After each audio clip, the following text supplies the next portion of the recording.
শুভ সকাল সবাইকে। সবাইকে ছাদ বাগান থেকে অনেক অনেক শুভেচ্ছা জানাচ্ছে। ফুলের শুভেচ্ছা, গাছের শুভেচ্ছা, ফলের শুভেচ্ছা। আসুন সবাই একটা করে গাছ লাগাই, গাছকে ভালোবাসি, গাছের প্রতি যত্নশীল হই। গাছ কেটে ফেললে কিন্তু হবে না, গাছ লাগাতেও হবে।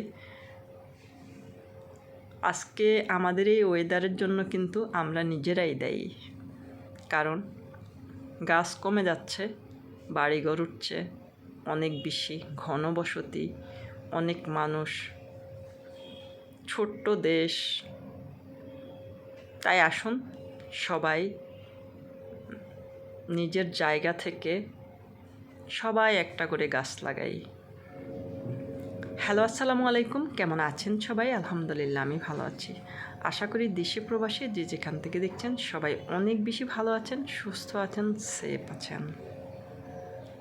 ছাদ বাগান থেকে চলে আসলাম,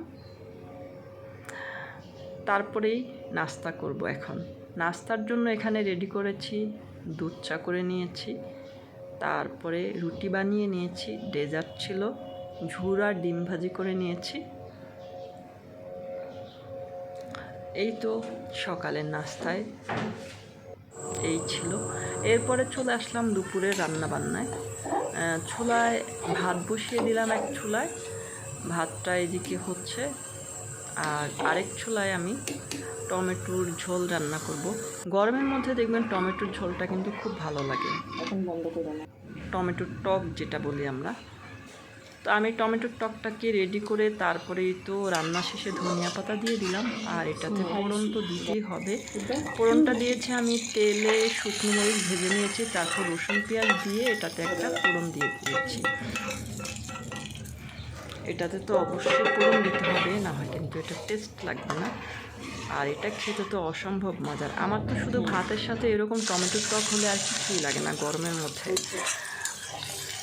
তারপরে এখানে একটু মুরগি দিয়ে আলু দিয়ে রান্না করব। এই তো মশলা কষানোর মধ্যে দিয়ে তারপরে কিন্তু এগুলো আগে থেকে একবার ধুয়ে রেখেছি, রান্নার আগেই কিন্তু আমি আরেকবার ক্লিন করে নিই। তারপরে আলু মুরগি সবগুলোকে আরেকবার লাস্ট ধোয়া দিয়ে তারপর আবার এই তো মুরগিটাকে বসিয়ে দিলাম। সো এই তো মুরগিটাও কিন্তু আমার রান্না প্রায় শেষের দিকে, রান্নাটা কিন্তু হয়ে গেছে। এরপরে আমি চলে যাব হচ্ছে আমার বিকেলের নাস্তার জন্য। আবার এখানে আমি একটু চিকেন ম্যারিনেট করে রেখেছি, মশলা টশলা মেখে রেখে দিয়েছি। এটাকে আগে থেকে রেখে দিলে কিন্তু যখন ইচ্ছে এটা ভেজে খাওয়া যায়। তো এই তো আজকের ব্লগটি আমি শেষ করে দিব, ব্লগ না হয় বেশি বড় হয়ে যাচ্ছে। তো আমার ব্লগটি কেমন লেগেছে সারাদিনের জানাবেন কিন্তু কমেন্টে, ভালো লাগলে শেয়ার করে দিতে পারেন। সে পর্যন্ত সবাই ভালো থাকবেন, সুস্থ থাকবেন, সেফ থাকবেন। দেখা হবে পরবর্তী ব্লগে। আজকের মতো এখানে বিদায়। আল্লাহ হাফিজ।